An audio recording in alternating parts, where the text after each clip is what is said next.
A pharmacist dedicates his life to research to find cures for diseases that have no solution after being revolted by the fact that doctors gave up his little sister's life when they were still children because there was no cure for her. After working so hard, the pharmacist ends up dying at the age of 31 and wakes up in the body of a 10-year-old boy named Pharma in the Middle Ages in a very different world. As he was very confused, Lot, his servant, thinking he had lost his memory after being struck by lightning, explains to him that Pharma belongs to an aristocratic family of pharmacists, the Medici. She then notices a mark on his shoulder and says it looked like the sacred mark of the god of drugs, and begins to pray thanking the god for saving her master's life, even as Pharma explains that it was a burn from when lightning passes through the skin. As Lot shows that she likes her master, he takes the opportunity to ask her everything. She then, thinking that he had just lost his memory, explains that the Medicis, his family, were the royal pharmacists, and his father had the title of Archduke because he was a nobleman of remarkable ability. He had a mother, a little sister named Blanche, and an older brother named Paul, who was abroad studying medicine at the best university in the world. She explains that his father has high expectations for the two of them, not only as pharmacists, but also as practitioners of the divine arts, powers granted by the gods similar to magic. As he also proves not to remember this, Lot worries because if he could not remember how to use his divine art of water, he could no longer be considered noble and could even be expelled from the estate. He then goes to his room thinking about what Lot had explained. He must remember the shape of the water to perform the divine art. He then tries to imagine the molecular structure of water, and to his astonishment, water begins to leak out of his hand.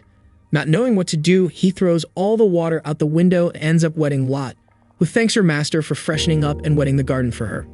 He decides to test creating other elements and discovers that with one hand he could create any substance as long as he knew his molecular structure, and with the other he can eliminate them. Lot comes to the room happy that he has succeeded in his divine art, but worries that he has lost his medicinal knowledge since her father always asks surprise questions during meals.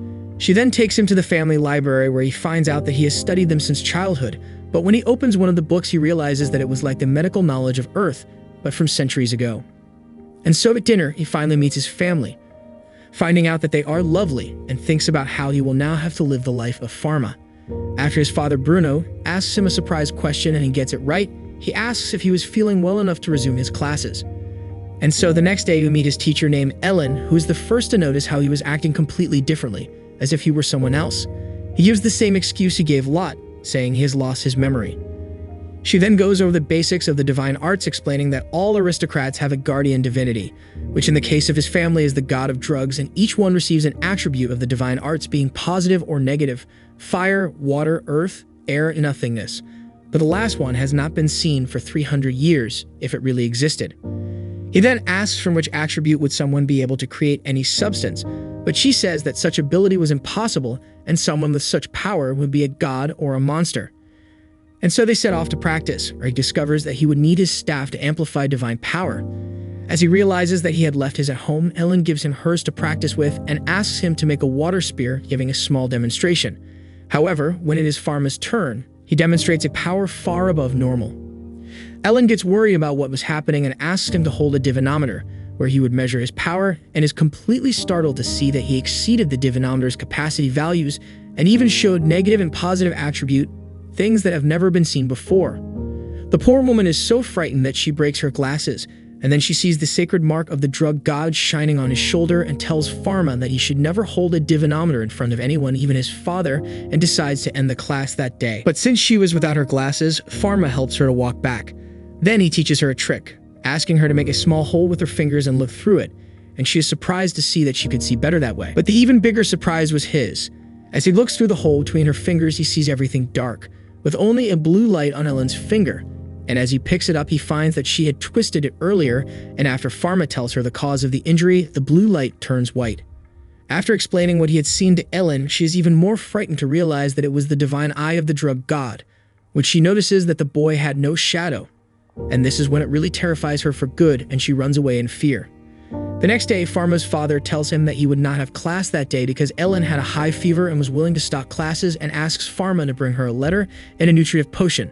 Since she would need medicine to bring down the fever, which is still non-existent in that world, he decides to create and prescribe the necessary medicine himself. And so he goes to Ellen's house to deliver the letter from her father and the medicines. But she was still afraid of him and shows up wearing armor, thinking he was there to eliminate her for knowing his secret, and starts to think the medicines were poisoned. But he explains that he went there to see how she was doing and to ask her to continue being his teacher, as he needed her to learn about the divine arts, and gives her flowers as a thank you for the time she was his tutor and apologizes for scaring her, leaving afterwards.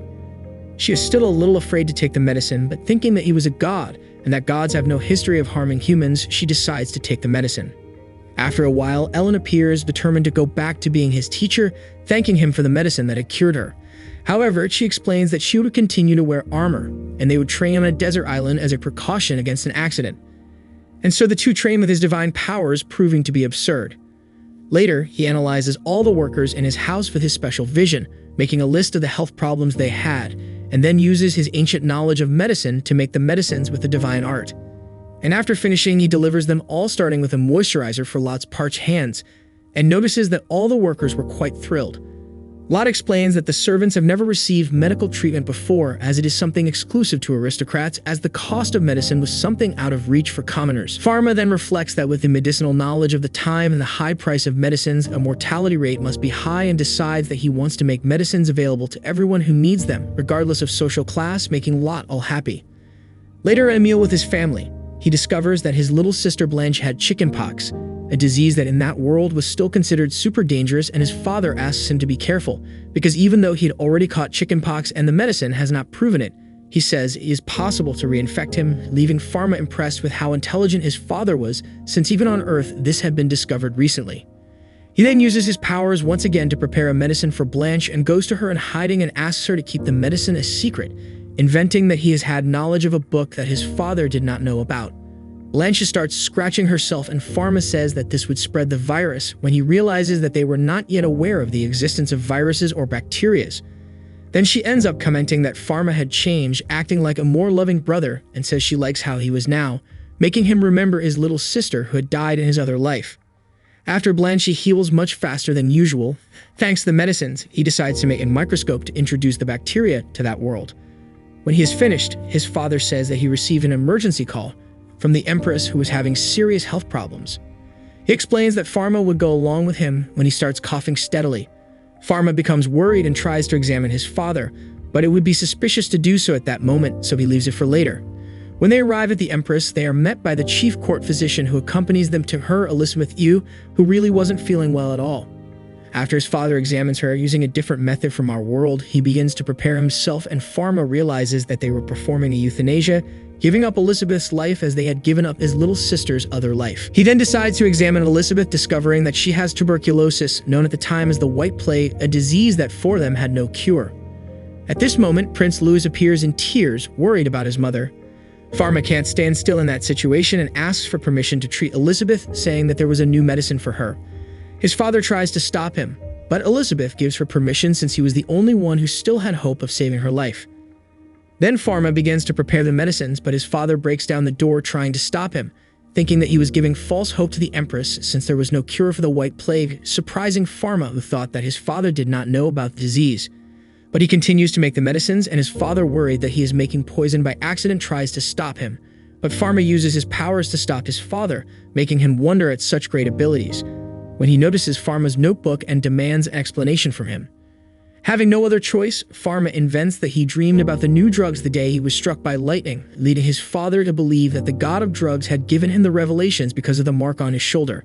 His father then agrees to let him take the medicine and notices that his son's manner was quite different, making him question whether it was in fact him. After a while, Pharma arrives with the medicine and decides to use the moment to show Elizabeth the existence of bacteria, using a sample of it in his microscope, and everyone is astonished to see little worms without quite understanding what they were. Pharma explains to Elizabeth how the disease and the medicine worked, and she decides to accept the medicine, feeling confidence in Pharma. He explains that it was a long treatment where he himself would accompany the results, and after she takes the medicine, he begins to answer questions from the doctors present, making his father proud. On the way home, his father reflects how he, being a pharmacist, understood his patients, but with Pharma, he had not been a very paternal father.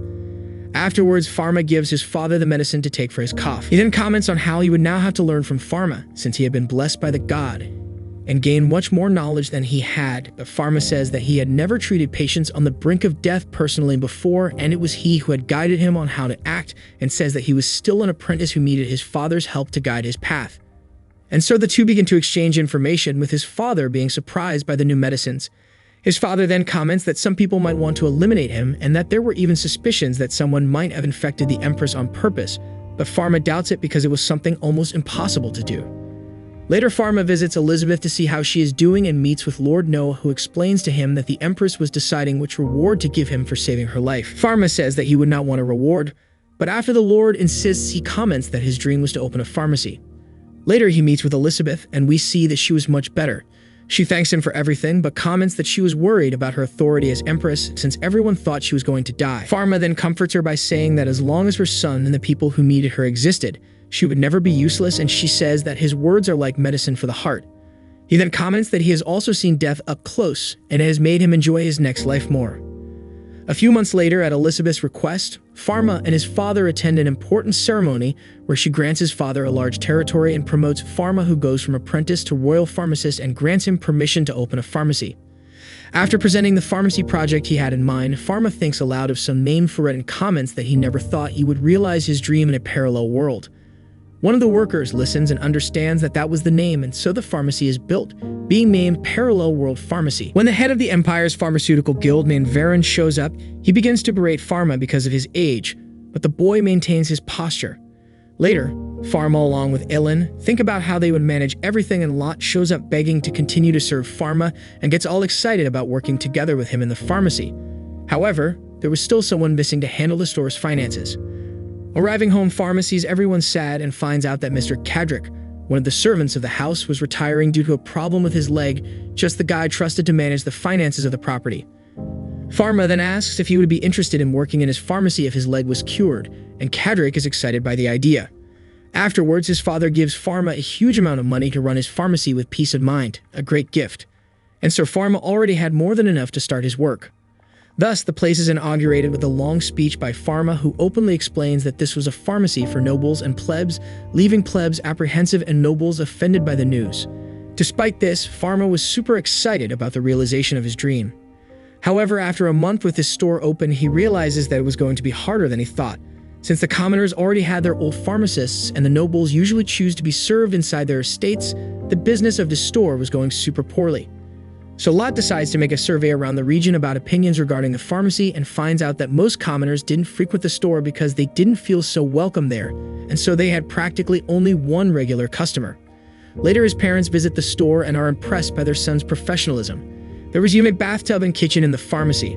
However, Pharma tells of the difficulty of making commoners feel welcome, and his mother suggests he sell cosmetics to aristocrats, saying that if it became popular among the nobles and affordable, plebs would start buying. Pharma then remembers when he did some research on cosmetics in his other life to evaluate the safety of the products. But his father warns about the danger of white face powder, explaining that it was something harmful to health, and says he finds it absurd that people compromise their health for looks, commenting that some women even resort to bloodletting to make their skin look pale, which is actually quite drastic. His mother says she understands the impulse of these women, and his father comforts her by saying that she didn't need to because she was already beautiful, and they have a very cute moment together. Suddenly, a man appears looking for Pharma and takes him to Lady Chloe, who was in very bad health. He uses his sight and realizes that the young woman had just used the bloodletting method that had infected her. At the pharmacy, Lady Chloe explains that she did the same thing to make herself prettier for a guy who had rejected her for not being so pale. Nonsense, because the lady is beautiful. Pharma gives her the necessary medicine, asking her to stop not only the bloodletting as it would put her life at risk, but also to stop using the white powder as it shortened her life. The young woman begins to cry, and he then asks her to come back after a week, and after this time she returns and finds that he has made a cream for her to use on her face that is not harmful to her health and even looks much better than the powder she was using. And it even had sunscreen, something that did not exist at the time, making the lady happy with the product. After that, the store was booming, with the creams becoming more and more successful. With this, the plebs realized that the pharmacy did indeed have affordable prices, and even with pictures to help those who could not read. But with a large number of customers, it became too much for Pharma, and the creams ran out too fast.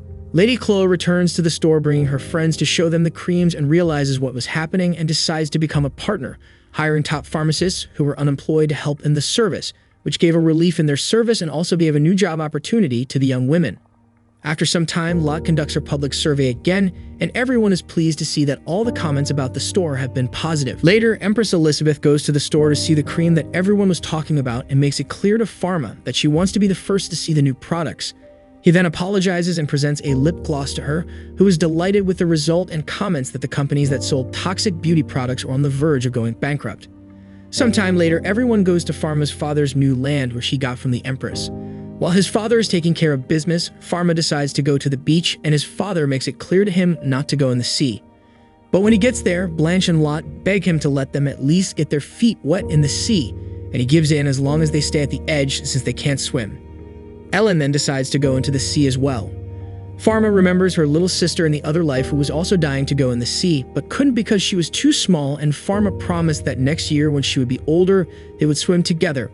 But unfortunately, shortly after they discovered her illness, and he couldn't keep his promise.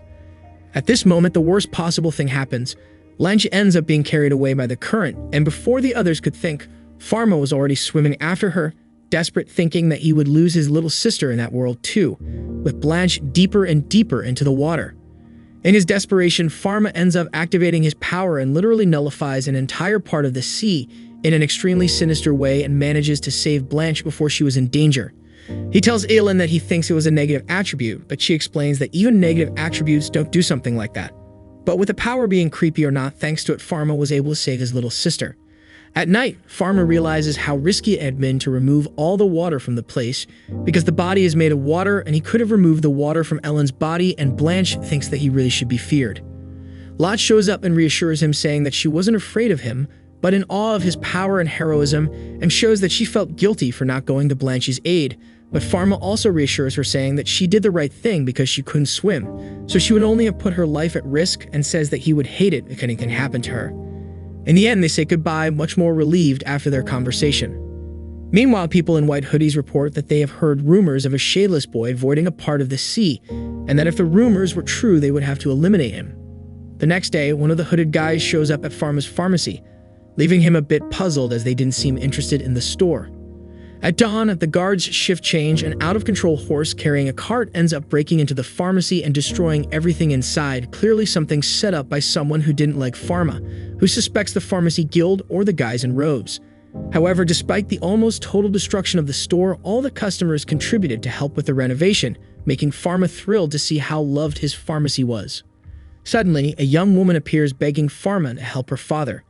He then goes with her to the place where her father was, but when Pharma notices that it was a very isolated area of the city, he realizes that he had fallen into a trap and was surrounded by the guys in hoods, inquisitors of the Sacred Kingdom, responsible for identifying divinity in children and selecting the governor of each nation, even being above the power of the Empress. In other words, Pharma was in a lot of trouble. Thinking that Pharma was an evil spirit, they try to arrest him in several ways, but Pharma blocks all their arrests, making them more and more scared, and they decide to attack to kill. Having no other choice, Pharma defends himself and ends up knocking Commander Salomon off his horse.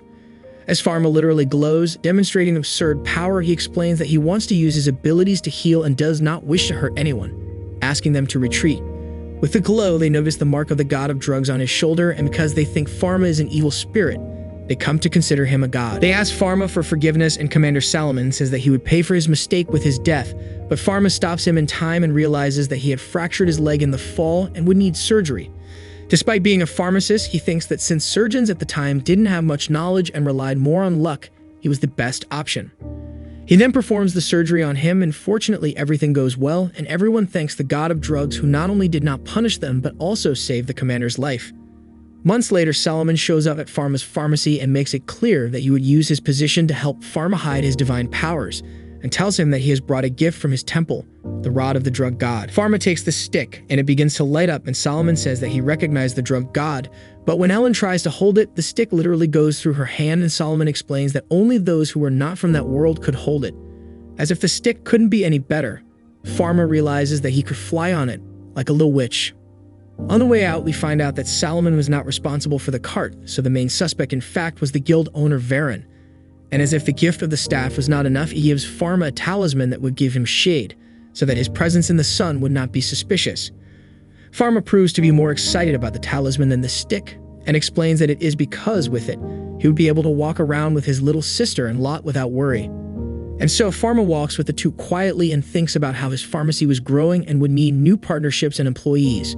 Suddenly, he sees another pharmacy owned by a pharmacist named Pierre, with the customer wanting to buy the same products from Pharma's store, but the store owner explains that plebs need a guild to make this partnership, and there was only the Varen Guild. Back at his store, Pharma decides that in order to expand his pharmacy and to be able to release his products to other stores, he would need to have a guild, and so they begin preparations to create one. Meanwhile, Varen, the head of the guild, holds a meeting with all of his members to criticize Pharma's pharmacy and makes it clear that anyone from the guild who went to that store would lose their business license.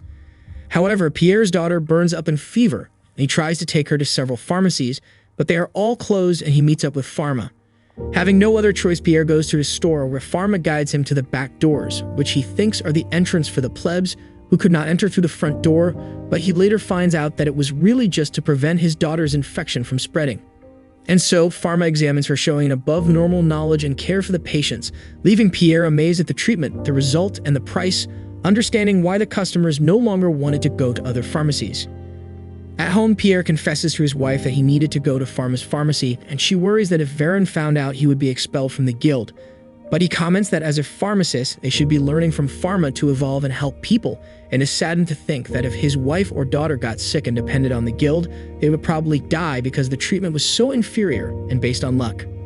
And so, the next day, Varen holds another meeting with everyone in the guild to complain about Pharma.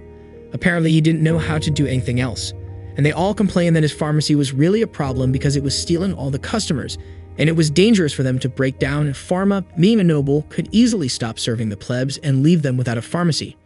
Sure, we know that Pharma wouldn't do something like this, but it makes a little sense for them to be concerned. However, Varen asks Pierre, who was the closest store to Pharma, for his opinion, and is surprised by his sincerity when he says that instead of seeing Pharma as a threat, they could have him as a partner and learn from him, which was in fact a good solution. But everyone thinks it's absurd, and Pierre questions whether anyone from there has entered Pharma's pharmacy, and they all deny it because they saw no reason to see the competition. But Pierre ends up saying that if they went there, they would understand why no one else goes to another pharmacy, making it clear that he himself had been there and loved it. With this, unfortunately, Pierre is expelled from the guild, being seen as a traitor. The next day, his pharmacy was destroyed, and he was desperate to work to support his family, since he needed the guild's permission to continue being a pharmacist. When Pharma stops by his store to find out what had happened, he tells him that fortunately he has just won the Emperor's permission to have a guild, and invites Pierre to be the first to join. And so he renovates his store, which now has the same products as Pharma's pharmacy. Despite this, he is worried about whether he will have any customers with a new guild, but fortunately, when he opens the door, he is even thrilled to find a lot of people waiting for the store to open. In the end, all turns out well for Pierre, who not only continued with a guild, but gained more customers and the ability to give the customers the treatment he wanted. Some time passes, and at Pharma's home at a family dinner, they receive a letter from Paul, Pharma's older brother, who was in a medical school. He says in the letter that he would postpone his visit because of a strange epidemic that was breaking out that had already killed about 1,000 people, and that it was something contagious and probably contaminated goods were arriving by ship precisely in his father's land. Pharma asks his father to order some kind of sample of the disease in order to have more information. Meanwhile, the Empress holds a meeting to reflect on all that Pharma had done to improve the quality of medicine and thinks about granting him the title of Archduke, but he was still too young, and it would be impossible at the moment, but we can already see that the boy will certainly have a very important position as soon as he is old enough.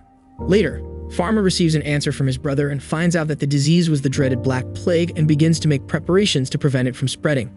He then reports everything to his father, who already suspected it was this disease, and is amazed at how quickly his son took all possible and imaginable precautions, including making the medicine needed for the treatment and sending a large quantity to partner pharmacies.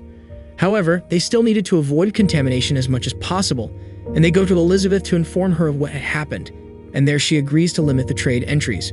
Pharma also explains that they should eliminate the disease carriers, fleas, and rodents, and with these measures, everything should be fine.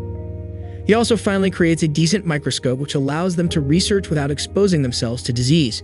With this, the Black Plague is kept under control thanks to Pharma's knowledge and everyone's help. Meanwhile, however, in the temple, a prisoner escapes from prison, an evil spirit. And so time passes with Pharma and Ellen analyzing all the ships that were arriving with trades to ensure that the Black Plague did not reach land. Although everything is going under control, the crew becomes impatient with the delay in the inspection, complaining that the goods might spoil, and they even start arguing among themselves to be cleared first, but Jean, the Commodore of the Empire and Pharma's first steady customer, shows up to help. Upon finishing inspecting the ships of the moment, Pharma discovers that a nearby village had been contaminated by the plague, spreading rapidly with some goods they received from smugglers.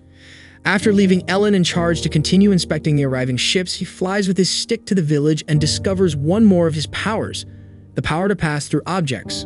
Once in the village, he arrives just in time to stop some people from leaving the place and explains that they cannot leave the village. They think that Pharma was an evil spirit trying to lead them to death since the boy appeared out of nowhere, but quickly Pharma arrests everyone with a huge ice sculpture and explains that he is a pharmacist who would give treatment to everyone and that they could not leave without treatment because besides spreading the disease, they would die. Inside, he asks to isolate the infected from the non-infected and to separate those with severe symptoms to speed up the treatment. Meanwhile, Jane helps to keep the ships in order and sees his ship approaching, ignoring his orders.